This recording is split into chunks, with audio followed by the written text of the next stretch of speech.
thank you to our three sponsors for supporting our podcast. Johnny Russell's Art Caterers and Milltown Pies, who offer fantastic catering services, Alexander Grace Law, who provide modern and client-led legal services, and SPE Furnishings, who offer high-quality furnishings and electrical items at fantastic prices.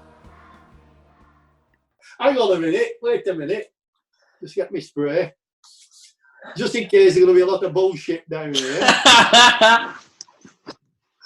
Brilliant. Brilliant. I'll put my spray back now.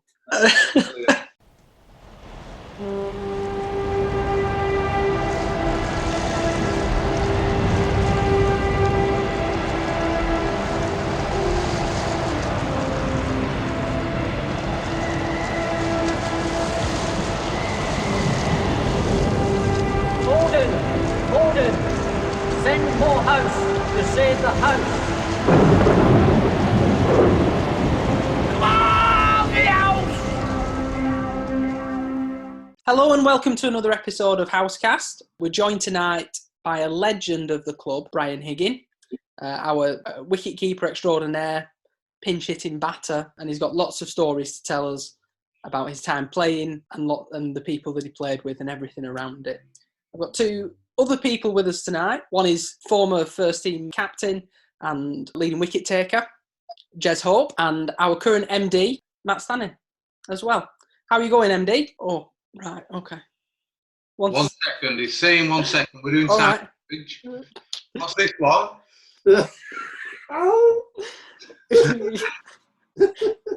So, Jez, how's it going? I've, I know it's no secret. We haven't been on this podcast for quite a while, and I've got to say, I've missed you. Oh, that's really kind. I've missed you too. It was so nice seeing you the weekend.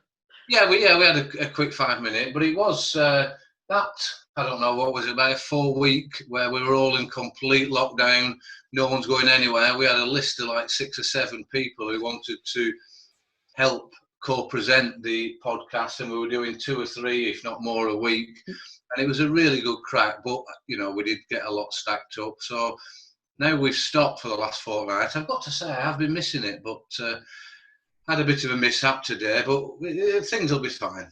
Yeah, well, I did notice, Jez. It is funny you should say that. I think over that lockdown period, we had such a good time, researching stuff and talking to everybody and just talking amongst ourselves. And I think we actually, I love talking to everybody at the club, but I think I took it for granted when it happens all the time. Yeah. So when you're in that sort of situation, because if we didn't have the podcast, I think it'd be unlikely that we'd have had the amount of contact that we did. Exactly, and also the research and the history that we talked about, and it come flooding back. Yeah, it has been, but c'est la vie. You lads have all got to get back to work and keep the country going. So yeah, it's all fine. But nearly chopped half of my finger off cutting some perspex today. But it'll be all right. It'll be all right. What are you making? Now, Joseph. I can hear you now. Can hear you now, MD. That technical glitch there. Apologies for that. It's all right, not a problem. I'll just finish off with Jez and then I'll reintroduce you and I'll edit it all out. Some of the other bits. So Jez, what are you making? I'm actually making a wooden record stand for all my records in my garage for the vinyls. Brilliant. Out of recycled pallets. Fantastic. How good's that? Jez, don't clap your hands, be careful with that finger. Oh, yeah. And you're also showcasing one of our brand new hats as well. One of the hats. Yeah. Do you want me to get mine? Yeah, go and get yours again. Oh, hang on. Go and get mine. What number are you, Jez? 399. 399. Brilliant. Great I stuff. believe that Iggy's is 1 BC. We'll say, let's guess what his number is. I'm not going to be outdone. Let's get the caps up. 312. What's your number? 331. Oh, nice again. I thought 312. Good effort. 399, me, Brian. 399. How are you, guys? 399. Right. I think. Yeah. Just sneaked in with you, Brian, in that decade of. Yeah, the decade and all. But They're absolutely crap. Coming on the other side. So what? Did you get it to measure so it could go over here? Come on. Bloody hell. We actually Bought one of those caps. I'm sorry. it's all right, MD. Don't worry about it. They're really comfy. I like them. Yeah, they are. And it's a great idea having your actual official number as well, I think, isn't it? Yeah. Good. I think it's good. Yeah. They are great. So, yeah, other than that, Joe, not a great deal else. Walking and, keep doing the odd jobs. So that's me. That's what I'm up to. And when you say not a great deal else, you are now a granddad, Jez. Correct. Eddie Arthur. Yeah, born on the 2nd of July. Fantastic. Going round seeing him, as often as possible. Took him out for a walk on Sunday with Adam. Brilliant. Well, yeah, it's words can't describe it, Joe. Brilliant. Yeah. I mean, it must be. I mean, it must be so happy. It's incredible, isn't it? It is. They're doing well. Yeah, Lauren's doing very well. Teddy's growing and he's back above his birth weight, looking great.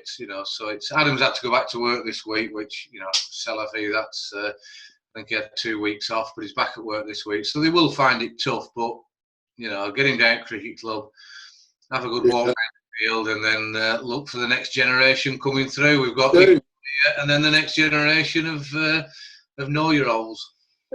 I saw baby Jez on Sunday. Yeah, brilliant. In other Hope news as well, Jez, we should congratulate Corey Hope, on his engagement as well. Yeah, absolutely fantastic news. Really, really brilliant. So congratulations to Cos if he's listening. Fiance Becky. That's it. Yeah, good on you. MD, welcome to audio. Thank you, Joe. How's it going? I'm very good, thank you. Yeah, enjoyed the cricket weekend. Nice to get back down there and see some bat and ball action. Brilliant. Absolutely. I think you said, MD, it's just nice to get out in the fresh air and watch something different, isn't it? Absolutely, it is. I struggled with the football at first, with the no crowds and things, but to be honest with you, I've managed to get into it eventually. But yeah, just to get out and see some actual live action and what have you it was great. A couple of pints. What can you? What more could you want? Brilliant. Absolutely. Brilliant. Good stuff. And you're not a granddad yet, are you, Stanley? So that's all right. Don't think so. And what about you, Joe? How's it going because it's a couple of weeks now. I love hearing your stories of where you've been and what you've been up to. Well, it's been an eventful couple of weeks. We've gone back training, as is well documented on the podcast. I've taken to lockdown okay, and I'm now emerging out. I'm now going into some shops. I've been to the butcher's. I've been to the corner shop, so that's okay. I've also started a new job as well, which has been a bit odd, to be honest with you, starting it in lockdown when you're sort of restricted of where you can go. So that's kept me entertained for a brief period of time. Good. As long as you're getting out there and you're getting yourself ready for the cricket, that's good work, Joe. Yeah, well, I mean, that's been probably the biggest help over this period of time. Yeah. The fact that I've gone down to the cricket club and I've seen people that I usually see all the time back playing a bit of cricket, and we've had a few nets and stuff, and things are starting to pick up. So hopefully the weather will hold. And we can get some cricket in and people can come down and watch and enjoy themselves at a safe distance. Yes, at a very safe distance. Especially to me. Yes. Because, Jess, I've taken to wicket keeping in a snood. All right. Like a mask. Because I'm very close to people. Yeah. So that was a bit odd. Can I just put in here? Have you cut 2 eye holes in snoods and you can see what? Thankfully, it only goes up to my nose. Oh, right, Joe. I'm not. I mean, it's not balaclava like I'm robbing a bank in the 70s? No. If he didn't have aisles, it might improve his performance, Brian. Or will he just risk one eye? Yeah. Colin Milburn. Colin Melbourne, yeah. And there's another story. Yeah, Well- I've got a good story for him. I was going to ask, right. So our guest tonight doesn't actually, I would say, doesn't need an introduction. However, we shall give him one anyway. He played for over 4 decades in the first team. He is our second highest run scorer behind Blaise and in front of Stan. He's our leading wicket keeper in terms of victims. I mean, it can't be in anything else. You don't measure it on anything else, do you, Gay? No. So Give him a clue now. our guest tonight is the legend that is Brian Higgin. How are you, Iggy? I'm fine. How's everybody? Okay. Good. Yeah, good, Diggy. Great to have you on. Fantastic. We can't wait for this. Well, thanks for having us, We have a couple of hours to spare. It's great. Yeah. So what have you been like in lockdown, Iggy? Has it been okay? Not gone out 12 weeks. I've only been going out last couple of weeks. My Right. daughter's been doing the shopping. It's been great to get out cricket. I've been to Green Hill. Social distancing. Best thing was Saturday when I went up to the Lowerhouse when we were playing cricket with my good friend, Mr. Fairclough, where we went and tried Frank's COVID compliance pies. So it was good. It was good. Something similar to normal, what we normally do. So it was great. Absolutely great. Oh, good stuff. That is it is starting to feel more normal, isn't it? But there's still little things that sort of highlight the fact that we're still in a sort of precarious position, I think. Like this, we are so in different homes. Apart from that. Yeah, apart from that, Iggy, we're sort of fine. Yeah. So we'll start from the beginning, Iggy. How did you start at Lowerhouse? What was it like at the time? Hang on, let's have a look at one of my post-its. Right, there we It was go. conscripted by Henry VIII. No, it started in 1961. There was myself, Barry Bromley, and Jack Whittam. I'll go on to Jack because he ended up being a professional footballer, did Jack. He only played the odd season down here. So we joined. Barry brought me down. Barry took me down to early 61, the beginning of the season, 1961. So what would I be? 14. So I got introduced down there, blah, blah, blah.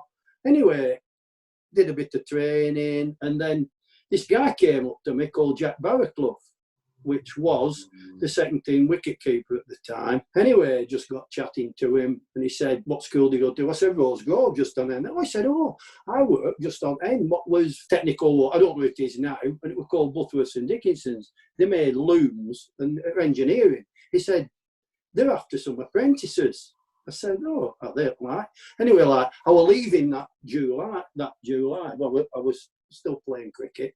We played for all of us, the lads who I've just mentioned, we all played for Rose Grove school together. We were a decent side. In fact, Jack Whittam, they were all frightened. He was the quickest bowler going at the time for a 14-year-old. He was sharp. He used to bowl everybody out for like 30. We'd only 30, get 40 every week. We won't Grove won't league. It was easy peasy. Anyway, my first team captain was Jack Solkeld. And he was Alan Sullers' uncle. And he was a landlord of the Wellington. Is it the Royal Dash now? Did it change its name to the Wellington pub? Best Turkish kebab now, I'm afraid, again. Well, I didn't know. It was there that we had. What used to happen is, we played cricket, practice, everything was great. But if there were talent money, what was called talent money. So if you got 50 in second team, you got 2 and 6, which is today 12.5p. And first team, you got 5 shilling, which is equivalent to 25 pence. And it applied if you got 50 or if you got 5 wickets. So you could do this aggregate. The first few games I was batting like number 8, 9, but I built an aggregate up.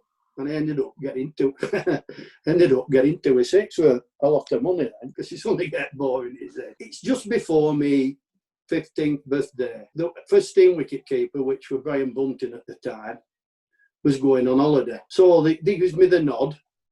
You'll be playing one game for the first. I would be 15 when this happened, because my birthday is up 4th of July. So like the weeks for the Burnley holidays. Prior to that, I'd gone on week before to that Butterworths and Dickens, and I thought, right, I'll see if they've got a job. Just walked into the gatehouse in them days. Have you got a job? Oh, I'll send somebody up. This big guy came up called Jimmy Shaw, who happened to be a big Lowerhouse supporter, which I didn't know at the time. Anyway, week before that, the Burnley Express and the Evening Telly got a whisper that I was going to play, and I'd be like 15-year-old, which then was the youngest ever wicketkeeper in the Lancashire League, not just Lowerhouse, in the Lancashire League. So they came to school, took some photos, and a bit embarrassing to go outside. And Jimmy Sharp come in, and he looked at me, said, "Are you that lad that's going to play for Lowerhouse?" I said, "Yeah." He said, "Come in a fortnight, you've got a job." So that is a complete true story. He just said, "You've got a job, lad, come in a fortnight." I seen your photo it there. If I thought it were you, come in a fortnight. So because end of that week, we were going on Burnley Weights week. I think it was 7, round about second week in July. I get to my debut for first team. First team captain with a bloke called Leonard Drabble, but he weren't playing. So Wally Monk took over as captain, a bloke called Wally Monk. And I can always remember Leonard Drabble coming up to me. This will ring true later on in one of my stories. He said, "Right, you do realise you've got to be a very honest cricketer." I said, "Well, what do you mean, Leonard?" He said, "Well, if you touch the ball, you walk. We all walk." I said, "Right." I said, "Fair enough." He said, "If I find out you don't walk, you'll never play for Lowerhouse again." Right, so like trembling. Well, we never won anything back then. Wow. That's why I never got older. I walked up 99. Yeah. So I weren't giving out. So I made my debut against Enfield. I got one catch. Our pro was Basil Butcher, who batted 3 for West Indies. We were playing against Enfield, against Conrad Hunt, who batted 4 for West Indies. There was Seymour Nurse at Rammy. He played for West. I don't know where bats. I mean, I know a few, but I'm not going to go through them all. With an opening batter called Maxi Mahmood, the opening batter with Gonjos, and he got 100 plus in a row. He was a great batter. Still lives in. We should get hold of him. He's like before me. He lives in Mount Lockyer Avenue, I think. I'm not sure. Great innings. Great innings. Halfway through, going into his, I think, 20s, 30s, getting into his stride. So Butcher comes up to me, Basil Butcher boy, said, "Right, come up to wicket, you want to bowl?" He weren't a bowler. He never bowled. He said, "But I know this lad bats." He said, "So get up to wicket, will you?" So I'm there, stood up. I thought, what's he going to bowl? Me, little trundlers, Anyway, about 4th ball down, he nicked it, and it hit me glove, went up in air, and it stuck. You'll know what I mean, Joe. Yeah, I know what you mean. They'll just seat him first time. So actually, my first victim were West Indian Test player, Conrad. So that made the Burnley Express as well. So it's really funny that you said that, actually, because the first memory I have of playing in the first team was my first victim, which also was against Enfield. Was it? So yeah. We could keep the stick together. And mine was Adam Bracewell. Oh, Adam Bracewell. Yeah, stumped on 49. Good, yeah. And I can still remember it now. Remember it now, stumped off my brother. And it's funny how those moments really stick in your mind, I think, especially as a wicketkeeper, because I think you always remember the bad ones. I know I can remember. Well, I've plenty. I could go through bad. We'd have to go on another hour. But that first one's always memorable, I think. It is. I can remember it, but I can't. I know I only got, I can't remember, might have got half a dozen. I didn't bat last, I batted about number 9. So, yeah, it was all right with an experience. Right. So that game, I've got it here on the Lancashire League website. It was the 7th of July. Yeah, I know it was second. Yeah, that's right. Yeah, that game was played even before Blaise were born. I know Was it's it? that's difficult to Yeah, believe. yeah. Old enough. Don't keep bloody plugging. You were before I were born, but I'm just going to try and blag I'm younger than Blaise. But just, I mean, crikey, you can't. I'm probably asking a lot of you to get you to go back there. What was the ground like? What was the facilities like at the club? Can you remember? They weren't over brilliant. But what I do remember was the amount of people that was on, right? And we're all, I mean, I'm like, I'd just gone 15 and my birthday 4th of July. So I was 15. Evening Telegraph were on, obviously, Burnley Express. What I did notice, you sat there and there were people like in the 20s coming up with autograph books, Jez. Really? With a picture cut out. Yeah. And really? you had to, honest, you had whole team, and we weren't a brilliant. We had to sign them all. I kept saying, there's 3 of mine for one of Roland Harrison's. Yeah. You can, yeah, but that's so, I used to do a good sale. Yeah. That's what the Lancashire League was held in back in those days. Was the dressing room where it is now, or were you at the other side of the ground? I think. You know, Jez, I can't remember. No. I just honestly can't remember. No, it don't matter. It wasn't where it is now. That's the definite. Right. It might have been, you know where the clubhouse is? Yeah. Just round the cut. Just moved round from that. Right, on the corner. Right. Yeah. Right. Yeah. I think it was there. And you like a little bit of a balcony. You say people coming up, or you know, you felt like, It'll do. It must have been fantastic. And going through that, you know, you're looking at that side, even 58 years ago, this Sutcliffe, you've mentioned about Mahmood, the Pro Butcher, Devon. How many did Maxie get? Have you got it there? I know he got 123 not out. No, can't remember him being out, but obviously, yeah. You must have battered with him. J. Devon, was that Graham Devon's dad? Yeah. John Devon. No, I don't know. Might have been brothers. They were generally Monks, Drabbles, Devons, Wades. They're all connected to the club. That obviously Peter Wade was probably. I'll go into that later. One of the first team photos are on were with. I think what year? Well, 64 when I played. Well, my first 3 quarters of season, because again I got another retirement. Brian Bunting in May, middle of May, said, I'm thinking of giving up. So I got a chance. So I look at the second team wicketkeeper, Jack Barraclough, that gave up. I was at the right place at the right time, Jez. Yeah.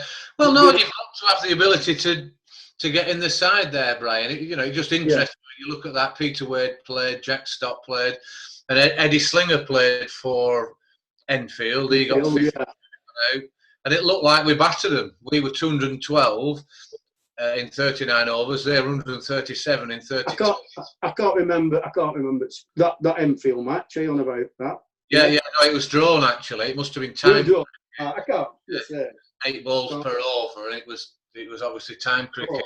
I'll mention my 99 as it.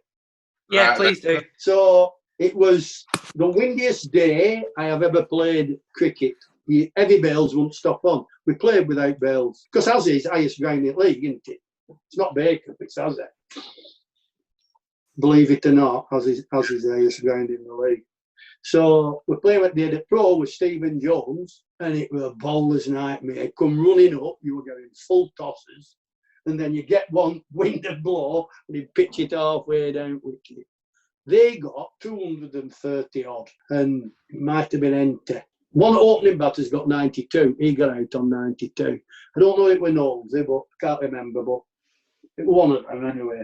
So, what year was this, Brian? 1980. 3rd of May. Okay. 1980. I'm glad you've got them there. I mean, I've got these notes here, and I don't know which one it's on.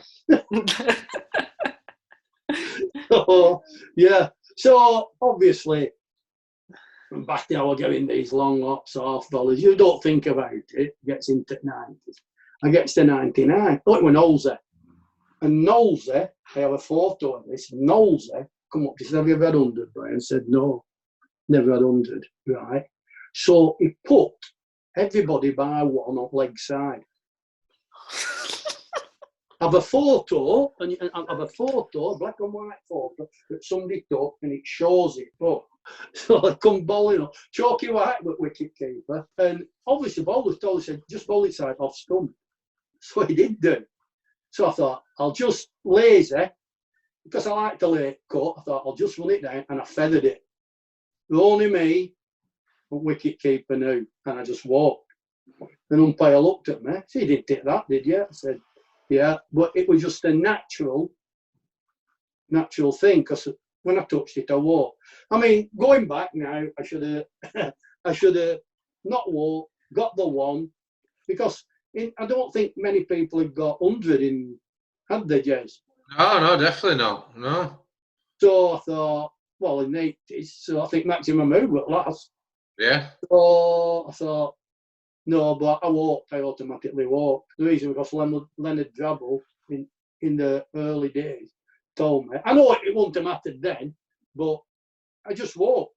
And I'll believe it or not, the umpires knew you if you did a walk. So if you like, you know, you went at it, it flicked your arm or flicked your thing and I didn't walk, it was just not out. It worked both ways. I want to change what I'd have done. I say, in retrospect, on that 99, I should have done. Just going back to the last match where I needed runs to be runner-up, Lily opened bowling. He'd been 19-year-old then, just on verge of he hadn't been selected. He hadn't been teamed up with Thompson, you know, Lily. He hadn't been teamed up with him then. And anyway, he comes airing him. This was first ball, short, sharp. And I never ducked, I swayed out, tried to sway out with it. Ducked the odd time, which I had to do, but I used to sway. And it flicked me collar. I had my back out there, and it flicked me collar. Every man and his dog went up. So umpire, not out. He comes marching down wicket, but I mean, so I marched wicket, met him halfway, looked up at him, he was a big lad. And he said, you touched that? I said, no, I didn't swear. So he goes back and he said, I bet you won't effing touch this one. Anyway, so I'm not joking. So he comes airing in, short again, and I swayed and I thought, it's following me. Seriously, Joe. And it smacked, how it didn't break now, it smacked me right in my lip chest. I thought, don't go down. Do not go down. So I didn't go down. I get up and he stood at middle at wicket again, his Lily. I marches down to him. I suppose you didn't take that. And some of the expletives. I said, look, I've been hit with harder bowlers than you. Anyway, I went back to the other end and I dropped to my bloody knee. You can ask for it. It was like an archery board. Blue, green, had a mark. I mean, I had a mark in my chest. And all credit to the blow. I'm sat at the bar and he come over and this arm comes on my shoulder. And it was Lily. All right. I said, yeah. And we got chatting and what have you. Bought me a pint, but that's how it works, guys, weren't it? Yeah. I forgot off field, I had a good chat with him. Yeah. He'd a beard, he'd like a long beard down here, and 19-year-old, but I thought, right. And when I saw he got selected for Australia, I'm again, the hell that Lily's got selected. Said they'll whack him all over. What a save, you know. They teamed him up with Thompson, the best history.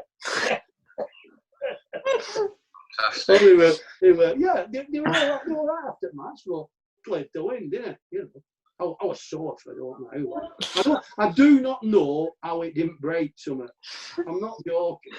I'll tell you what, I've wore this since my father died. It's a little medal, first medal I ever got, 1927, and it hit that. Yeah. It hit me, honest.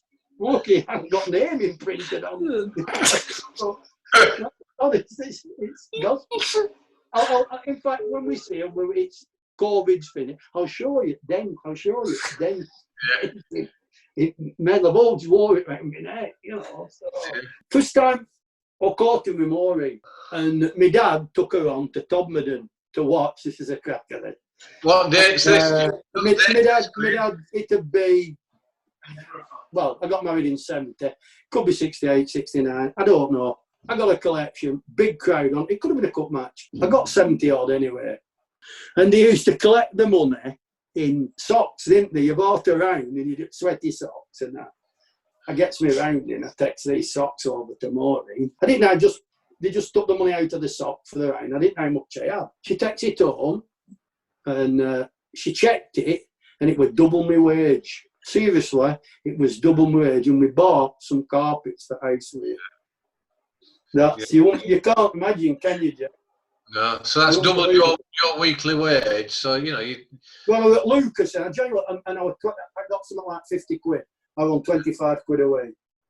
Yeah. At Lucas. That game, you got 75, Iggy. They were 70 something. Yeah, 1st of June, 1969. I don't know who pro were. Yeah, I got married in 70. Yeah. Our pro was Des Sparks. I know our pro, but who and their pro was Rushdie Maget. No wonder I got sent it. Yeah, I don't know who we played for or anything like that. I got older. I can't remember if a spinner or not. No, I don't think you were a medium pace. Yeah, medium pace. It says here. Yeah, medium pace at bowl, decent bat. Stanley have mentioned a few of the four pals, but with one at Todd. Don't ask me the year. But the pro were a really good batter, and it was damp. I mean, we wouldn't have played. We would not have played now, right? We wouldn't have played.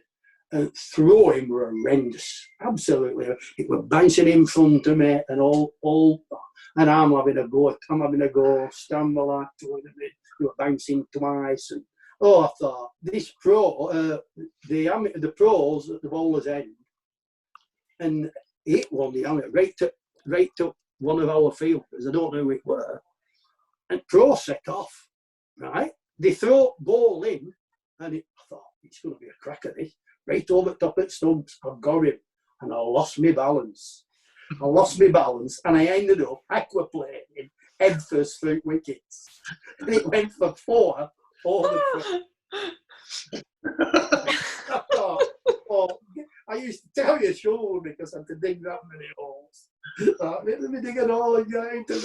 I've been berating them all day, and all the decent throw they did, and with this late, everybody mowed the wicket down. And then I don't like fines for going there. I know he fined me at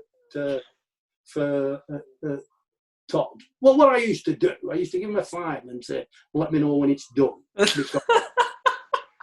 Because you know what Stanley like, just fine me for me and Holmes used to get the brunt of it. So he was throwing it again about throwing, and fine leg. Third man specialist was Stan, and he's throwing this in, and it must have bounced 3 times, right?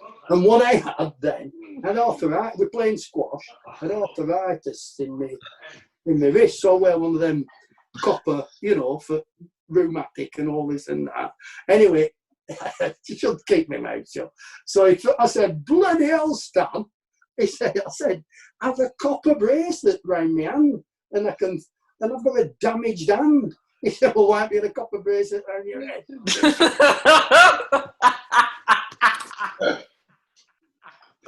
50p, straight in the boot. Yeah. I've got them stalled. I won't go on because there's loads of them. And go on, Brian, tell us.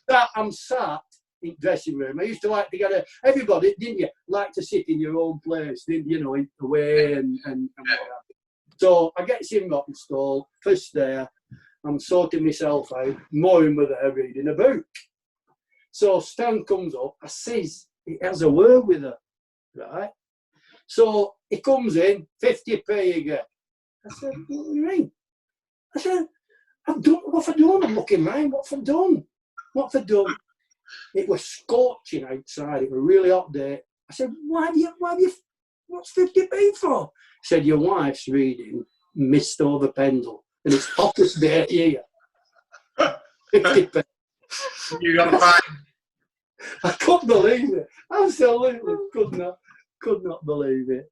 And he'll have told you about the who were Curtic Pro. I think you played this when I'm 4 victims. There were thousands on. I could hear money rattling in pocket.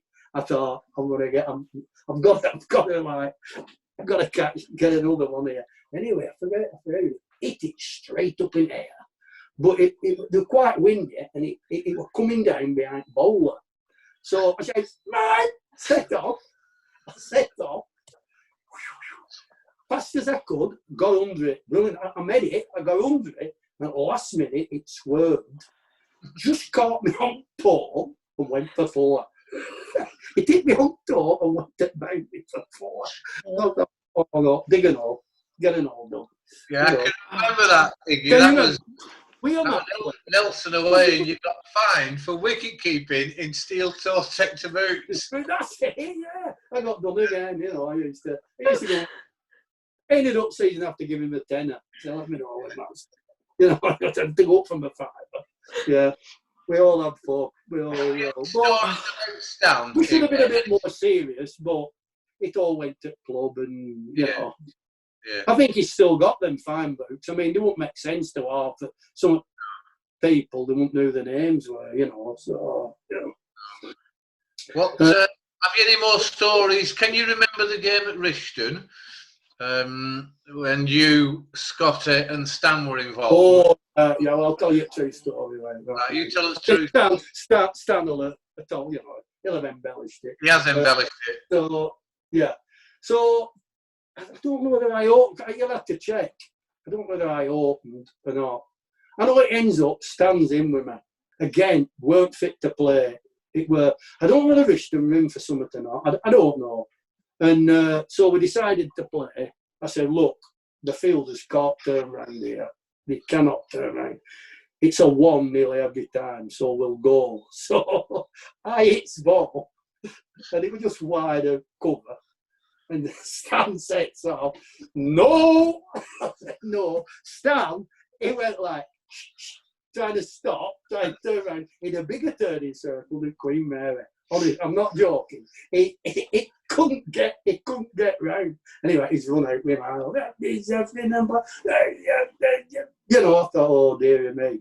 Anyway, shortly after, I'm looking, I see skylight open.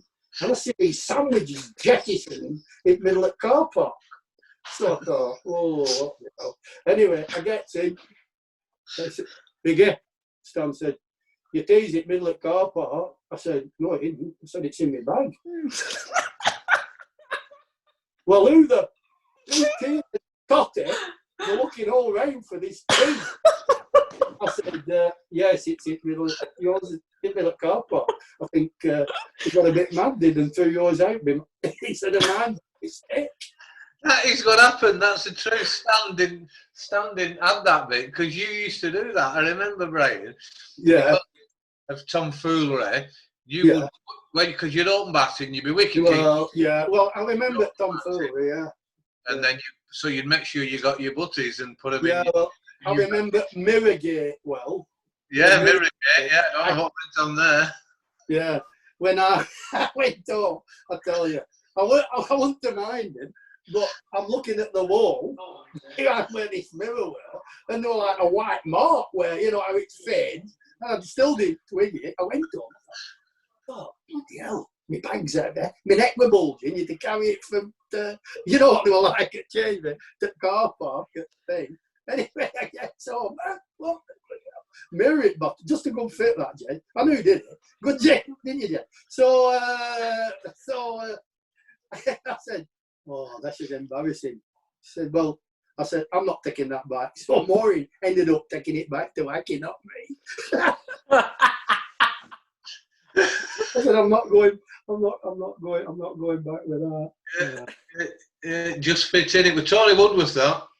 Yeah, yeah. Can I just say, on a serious note, I just learned out today, a very good friend of mine died, John Richard, Burnley wicketkeeper. Oh, yeah, I saw that. Up 19th, I mean. Yeah, good friend. Really good friend, yeah. John, Brian, you'll have played against John. Have you any... Yeah, well, I used to, when in the bad old days, the dark old days, Me and John were good friends. He learnt me a lot, though he was the Burnley wicket keeper. We used to go out for a pint, me and his good lady and Maureen. We used to go to Wistone, one of the pubs at Wistones, and every Thursday night. So, yeah, a sad loss. I'll just leave it at that.